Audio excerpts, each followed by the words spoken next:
Siap gerak, hormat gerak, tegak gerak. Berdoa. Bismillahirrahmanirrahim. Raditu billahi rabban warzuqni fahman. Amin. Assalamualaikum warahmatullahi wabarakatuh. Waalaikumsalam warahmatullahi wabarakatuh. Sebelum ibu ambil absen, tolong yang masih pakai jaket buka jaketnya. Andika hadir, Aisyah hadir, Dea, Nanda hadir. Mari kita baca Al-Quran. Silakan keluarkan Al-Qurannya. HP juga boleh. Tolong dibaca Yasmin. Surat apa kita lanjutkan dari yang kemarin?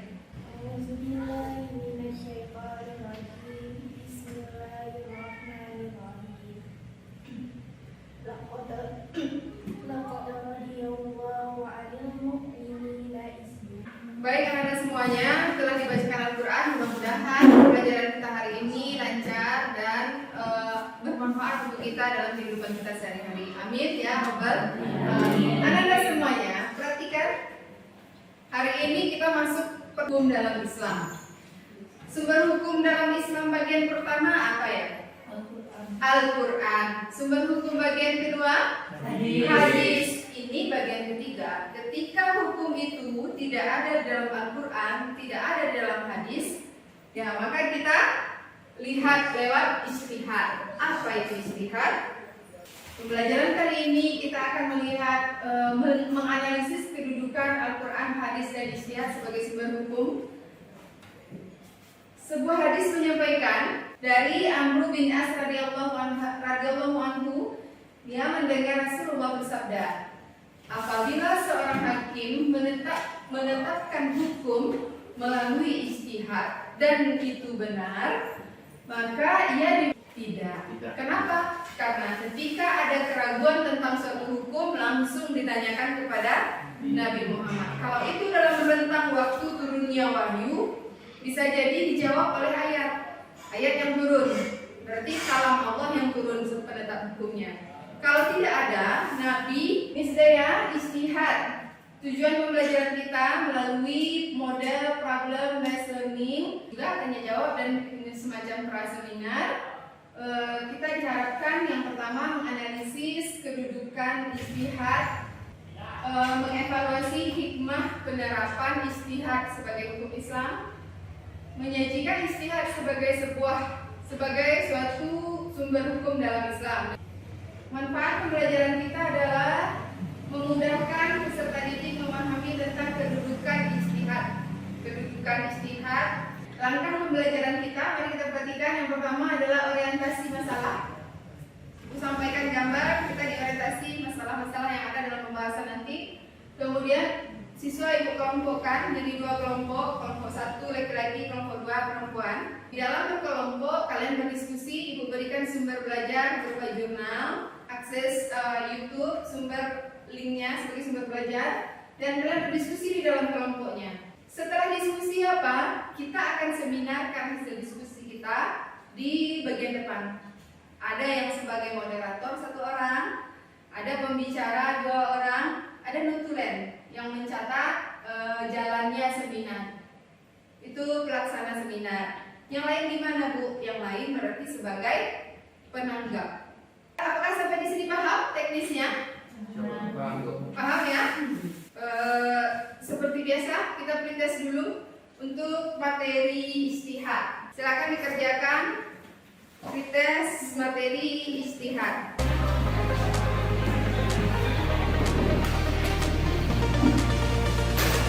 Orientasi masalah. Minuman bersoda dari mana? Dari Korea. Dibuat dari apa Seju? Dari mana tahu Seju halal? Siapa yang bisa berpendapat? Gimana caranya? Caranya di sini kata kuncinya. Mengerahkan upaya serius. Bagaimana kedudukannya? Tolong dibaca Riko. Surat An-Nahl ayat 43 dan Al-Anbiya Al-Anbiya ayat 7, fas'alu ahla zikri. Bertanya, idza hakamal hakim, jika ini yang disebutkan tadi ya, jika seorang hakim membuat keputusan, pembagian kelompok ini untuk masing-masing kelompok. Silahkan Ananda duduk bergabung aja, yang putri ke sebelah kanan, yang putra ke sebelah kiri. Andika aja ganti sepertinya.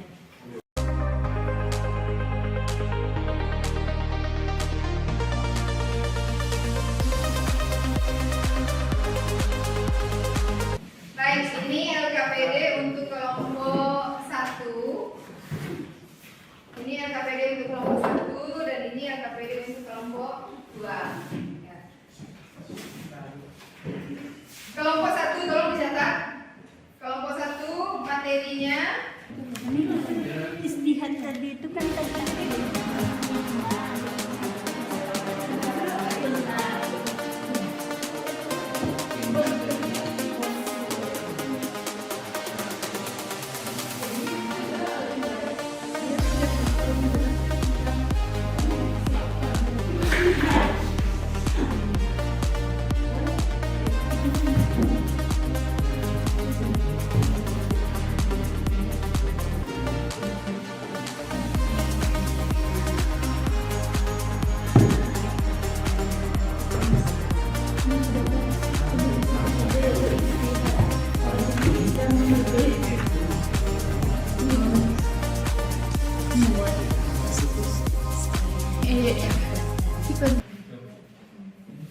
baik Ananda, kelompok 1 dan kelompok 2 sudah selesai diskusinya?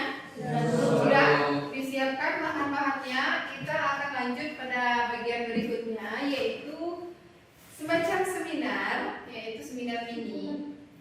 Seperti yang kita jelaskan di awal, teknisnya kita duduk di depan sini, ada yang sebagai pembicara, ada pembicaranya, ada notulennya, ada moderatornya.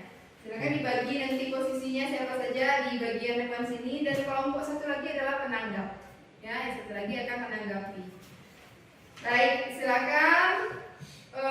Siapa sebagai seminar pertama siapa? Bicara pertama kelompok 1 atau kelompok 2? Saya berikan pilihannya.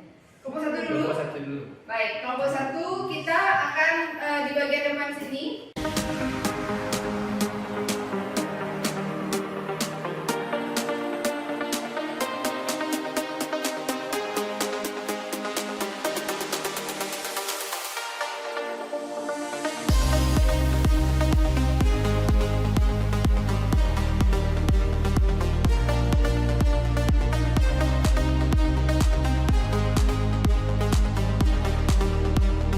Baik, ini sudah kelompok 1 ya. Kelompok 1 ini kelompok 2.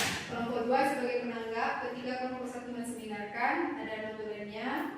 Catat nanti hasil pertanyaannya, pertanyaan dari kawannya, jalannya seminar. Yang pembicara 1, pembicara 2, dan moderator. Baik. Waktunya 10 menit, 10 menit saja. Dan siap-siap untuk pertanyaan dari kelompok 2. Nanti juga kita balik kelompok 2 yang seminar, kelompok 1 yang bertanya. Silakan dipresentasikan. Assalamualaikum warahmatullahi wabarakatuh. Waalaikumsalam warahmatullahi wabarakatuh. Kami dari kelompok 1. Dan fungsi istihad. Istihad menempati kedudukan sebagai sumber hukum Islam setelah Al-Quran dan Hadis. Syarat melakukan istihad: mengetahui seluk-beluk qiyas, mengetahui ilmu ushul fikih, mampu menangkap tujuan, terhindar dari taklid, menghargai perbedaan. Sekian hasil dari diskusi kami. Baik, moderator tanya. kepada kelompok 1 dari syarat-syarat yang telah disampaikan tadi, apakah mustahil atau orang yang beristihad ada di hari ini? Terima kasih. Apakah teman-teman ada yang mau bertanya lagi? Tidak. Tidak. Baik, Nanda dibacakan yang dibacakan oleh teman tadi. Baik, saya akan menjawab dari kelompok 2. Masih. Dan kita mempunyai ulama dari Indonesia ataupun di seluruh dunia. Yaitu salah satunya organisasi yang ada di Indonesia itu MUI. Demikian dari seminar kelompok. Baik, kelompok 1 sudah selesai seminarnya. Kita berikan aplaus kepada kelompok 1. Ya. Selanjutnya, sesi berikutnya seminar dari kelompok 2. silakan kelompok 2 berpindah ke posisi-posisi. Assalamualaikum warahmatullahi wabarakatuh. Waalaikumsalam warahmatullahi wabarakatuh. Perkenalkan, kami dari kelompok 2 ingin menyampaikan hasil diskusi kami tentang bentuk-bentuk istihad dan perilaku istihad yang akan disampaikan pada Dea. Baiklah, di antara bentuk-bentuk ijtihad yaitu pertama isma.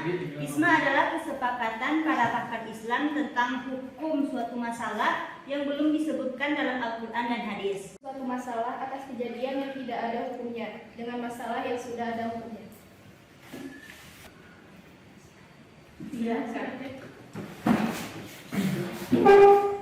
Baiklah, kami dari kelompok 1 ingin bertanya kepada kelompok 2. Ijma merupakan bagian dari istihad. Apakah ijma memiliki tingkatan? Apabila ada, tolong jelaskan tingkatannya.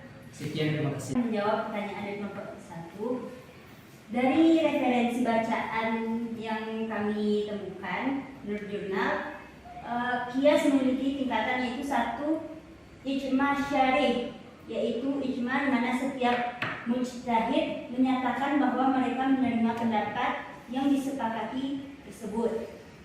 2 ijma sakufi, yaitu ijma di mana suatu pendapat yang dikemukakan. Sudah selesai kelompok 2, silakan ditutup seminarnya. Sekian hasil seminar kami tadi. Assalamualaikum warahmatullahi wabarakatuh. Waalaikumsalam warahmatullahi wabarakatuh. Kita berikan aplaus untuk kelompok 2. Baik, terima kasih. Di tempatnya saja, mari kita lanjutkan.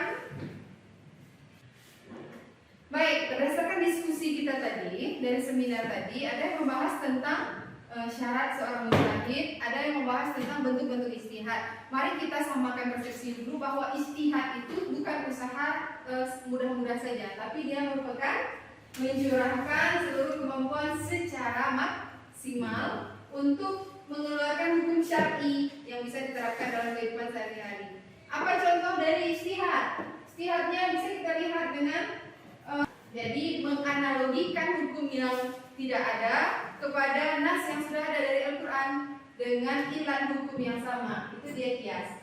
Sedangkan contoh kedua ini sebagai contoh dari ijma, kesepakatan ulama bahwa vaksin itu halal. Nah, itu bentuknya ya dari istihad kita hari ini. Ada yang bisa bantu ibu membacakan kesimpulan kita? Tolong membacakan. Ya. 2. Ijma dan qiyas adalah bagian istihad. 3. Perbedaan ijma dan qiyas.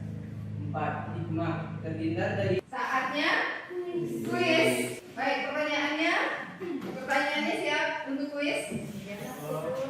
Ya Allah. Siapa bisa jelaskan dari contoh ibu ini? Perbedaan. Menghargai perbedaan. Kita berikan aplaus.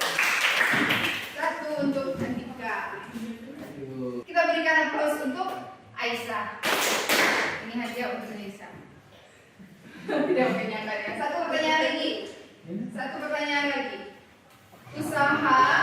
Usaha mengumpulkan dan mengkodifikasi Al-Quran pada masa Abu Bakar Siddiq dan Utsman bin Affan itu merupakan ijtihad yang disebut dengan betul sekali. Prinsipnya ini saja. Kita berikan aplaus untuk dia. Oke, Anda semuanya, pertemuan kita berikutnya adalah tentang sejarah Islam, bagaimana perkembangan Islam di periode Mekah, ya. Jadi nanti kalau apa boleh browsing dulu, lihat dulu YouTube. Kita cukupkan pembelajaran hari ini. Sebelumnya Ibu mau Ananda tuliskan dalam sebuah kertas bagaimana pendapat kalian tentang pembelajaran kita hari ini. Tulis di situ, jangan banyak-banyak, 3 kalimat sudah paling banyak ya. Demikian pembelajaran kita hari ini. Kita sudahi dengan membaca